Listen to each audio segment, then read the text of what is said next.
Welcome to Lasting Power of Attorney, and we're here with Helen Girton, who's one of the private client solicitors at Alfred Truman's. Helen, can I prevent an attorney from doing things that perhaps I don't want them to do in the event that the power of attorney comes into act? You can. As I've said before, the power of attorney has provision in which you can put restrictions, and those restrictions will be on the face of the document, will be seen by any providers or people with whom you have your investments.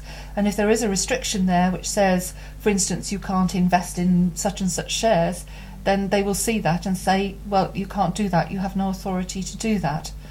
So yes, you can. Mm-hmm. Sometimes it's not appropriate to do so. Sometimes it may be better if you said to your attorney, well, I would like you to do this, and put it in as a matter of guidance rather than a restriction, which you are able to do. As my feeling is, it's always very difficult if you're placing restrictions for something that might or might not happen in the future, and might then be difficult to deal with, or might not be the appropriate thing to do.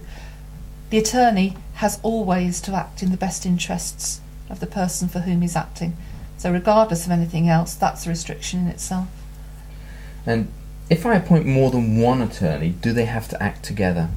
They don't. They can act together, and they can act independently, or they can act together. Or they can act together, and that's a matter of your choice, and that's a choice that you can make in the document, and that you do have to make at the beginning. And is something that you perhaps should give some particular consideration to, and rather, I think, depends on the attorneys that you're appointing and the reason that you're appointing them. So Helen, thank you very much for having me in today and for sharing all your wisdom with us. Thank you. For all your Lasting Power of Attorney needs, contact Alfred Truman Solicitors now in Bicester on 01869 360079 or in Buckingham on 01280 822217.